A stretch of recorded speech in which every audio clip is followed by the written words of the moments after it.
have John O'Connell with me now. He's with the Oasis Group in New Jersey. Yes. Now, you're not the quintessential financial advisory firm, so tell me what you do.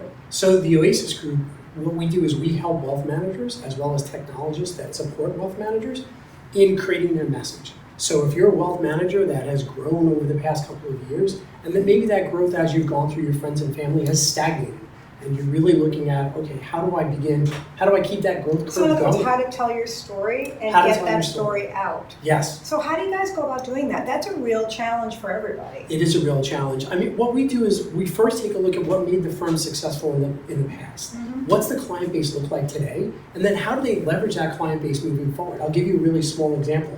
We have a firm that we were working with that helps women in transition. And their concern was, well, there are a lot of firms out there that do that. And when we sat down with them and really understood why were they different, it came down to the way that they were structuring their investment portfolios. They were structuring portfolios that were geared to principal protection for the first 6 to 9 months. After that, they started that conversation with their client. And the reason behind that is they wanted to reduce the stress of the conversation as they got through the rest of their transition. Yeah. That was their unique value proposition and what really sets them apart from other firms that try to just focus on women in transition as an example. How did you wind up doing this? Like, what led you to this point? So I've spent my entire career working in financial services. I actually started my career at Merrill Lynch.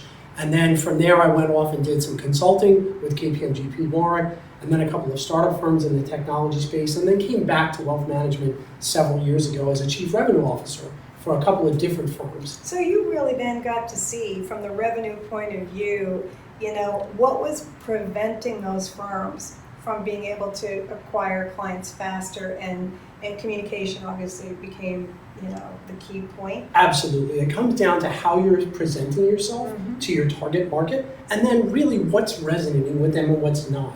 And getting that feedback. So we put together a process for them to be able to get feedback from their existing customer base to understand, why did they choose you? Why was I the one that you chose? And why do you continue working with me? Why do you feel that I'm special and I can provide you with the value that you're looking for? So speaking of target markets, who is your target market RIA?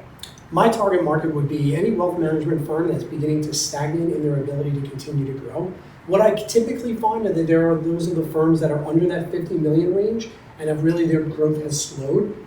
Breaking through that and getting up to the 150, that does 200 seem to million. be like a ceiling right there. It is a ceiling. Do these tend to be RIAs who are full RIAs, or are they in transition? Are they sort of like, the hybrid who has left the team, has left Merrill Lynch, and now is going off to be independent? I find that it's both. And what happens is the full RIAs that have come out, they tend to go through their friends and family really quickly. Then they start working the network outside of that friends and family, and that's where the growth really begins to slow. And it becomes that they haven't really put the thought into what is their unique value proposition. And the target market. And their how to target talk market. to that target market. That's precisely correct. Give me 3 things that you would tell an RIA when you have assessed, that they're at that point, I'm stuck at 50 million assets under management, help, John.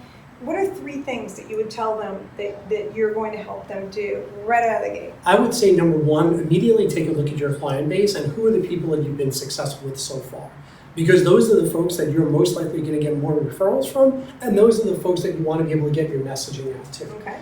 Eliminate the outliers from that group, and then really put together a package that can come out to them and really interview them to understand, why did they choose you and why is your message resonating. If you can understand why your clients like you and want to stay with you, that's how you can really build upon that unique value proposition. The third thing I would recommend is go back to your roots. Why did you get into this in the first place? And really think about that. What really happens is a lot of firms grow and then they start to stagnate that growth and they become frustrated. They begin to forget why they actually got into this business. And then that's where they really struggle with their unique value proposition. Coming back to those roots, and that many have meandered a little bit from, I got into it for this reason, but now most of my client base is fitting a different profile. You have to realize that and own it, and then understand, how do I move forward from here? Really, it makes so much sense. It's a service that I'm sure is really appreciated in this business. Because it is a big deal to try to grow. John, thank you so much. It's a pleasure to meet you. Thank you very much.